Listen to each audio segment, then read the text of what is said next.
Greetings, Patriots. This is a follow-up video to several previous videos I've done on the controversy that still continues in the media in reference to the raghead Mr. Khan that was at the DNC and his bag-headed wife that have attacked Donald Trump.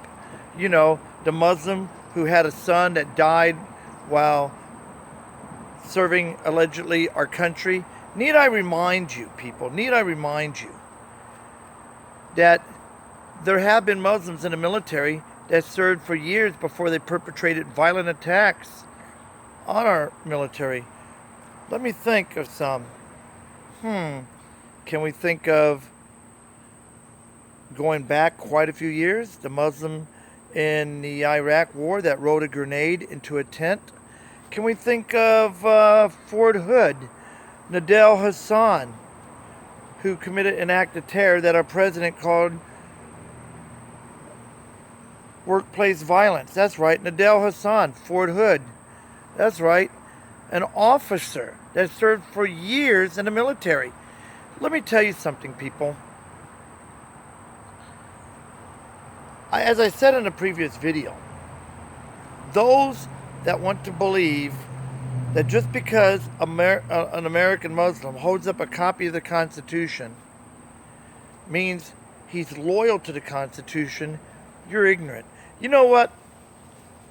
It reminds me of what happened prior to World War II, when a man, the British Prime Minister by the name of Neville Chamberlain, held up a piece of paper and said, "We've got peace in our time." A piece of paper signed by one of the most notorious genocidal maniacs of the 20th century, Adolf Hitler, that said his military buildup was nothing to be concerned about. It was all part of his economic policy or whatever for Germany. And Neville Chamberlain held it up and said, "Peace, peace in our time." When that Muslim that held up the Constitution, that's what it reminded me of. Listen, people. Muslims' loyalty lies first with the Quran. And the Americans that are members of the Islamic community, the same goes for them.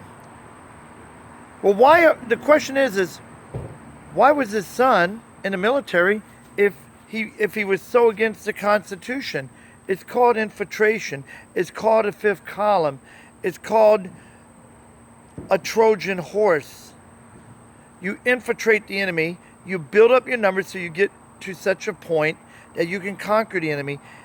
And with that being said, reports have now surfaced of a large number of cached weapons from elite military units in Germany shortly after the recent terrorist attacks. Anyone have an idea who would have an interest in stealing those? How about members of the United States military who aspire to be like Muhammad? That's right. I believe that in the interest of national security, I'm going to take it a step further than Trump. In the very least, members of the military that want to follow a genocidal, pedophile warlord, false prophet, kiddie rapist, should we say, named Muhammad, should have their security clearances revoked. A best case scenario would be that they be denied entry into the military. However, the American people, I don't think on a whole are prepared to embrace that till it's too late. I'm going to share something out of the Bible. I'm going to read out of Proverbs 1, chapter, here we go, Proverbs. When I say Proverbs 1, it's chapter 1. This talks about wisdom. Wisdom cries out, and she utters her voice in the streets. She cries in the chief place of concourse, in the openings of the gate. In the city, she utters her words, saying, "How long, you simple ones, will you love simplicity? After the scorners delight in their scorning, and fools hate knowledge." And I'm going to comment on some of this in a second. Turn you at my reproof. Behold, I will pour out my spirit unto you, and I will make known my words unto you. Because I've called and you refused, I have stretched out my hand, and no man regarded. But you have set at naught all my counsel, and with none of my reproof. I also will laugh at your calamity. I will mock when your fear comes. When fear comes as desolation, and your destruction comes as a whirlwind, when distress and anguish comes upon you, then shall they call upon me, but I will not answer. They shall seek me early, but they shall not find me. For that they hated knowledge, and did not choose the fear of the Lord. They would none of my counsel. They despised all my reproof. Therefore they shall eat of the fruit of their own way, and be filled with their own devices. For the turning away of the simple shall slay them, and the prosperity of fools shall destroy them. People, the Bible also says, my people are destroyed for lack of knowledge. The American public, and the patriot community for that matter, refuse to acknowledge the warning signs of great people, men and women, that have warned us about the dangers of Islam. People like Gert Wilders, people like Pamela Geller, people like Robert Spencer, Alan Pipes, and others. And many other small people like myself. Small people, I'm a small person, I'm a grain of sand compared to these guys. Islam is out to establish a global caliphate, and is the ultimate goal of every Islamic male to be like Muhammad. And what was Muhammad? Again, he was a genocidal pedophile, that's kitty rapist, warlord, and false prophet that taught his followers to be kind to your enemies till you're able to conquer them. Even the Council of American Islamic Relations, that I call Criminals Against Infidel Rights, have even told the Islamic communities in America to be nice and win them over. Be nice and be friendly to the infidels so that you can gain their trust. Listen, people, even the Muslim Jurist Association, which is comprised of Muslims that are in the legal profession, have openly stated their ultimate goal is to impose Sharia law in America, with the ultimate objective of imposing harsh punishments on those that criticize Islam and speak out against Islam and refuse to submit to Islam. The American people, and the world for that matter, are now facing the new Nazis. That's right, Islam. Islam was in alliance with the Nazis. And the second most favorite book among Muslims worldwide, following right behind the Quran, the toilet paper writings from hell, the satanic verses, is Mein Kampf by Adolf Hitler. My question to you, people, would you have someone come speak in your church? Would you trust people next door to you that if they had an admiration for a child rapist or Charles Manson? Of course you wouldn't. So why do we embrace these so-called moderate Muslims? Listen, people, every single Muslim cannot deny that they follow the teachings of a child rapist. And their ultimate goal is to replace the Constitution with the Quran as the supreme law of the land. Europe is our canary in a coal mine. And if we continue down the path that Europe's going, embracing these hordes of savages that we spend more money on than homeless veterans, and that's a whole other issue, we have a problem. Hillary Clinton and the Democratic Party are nothing less than enablers of the enemies of America. They are terrorist sympathizers. And they're not doing it out of ignorance.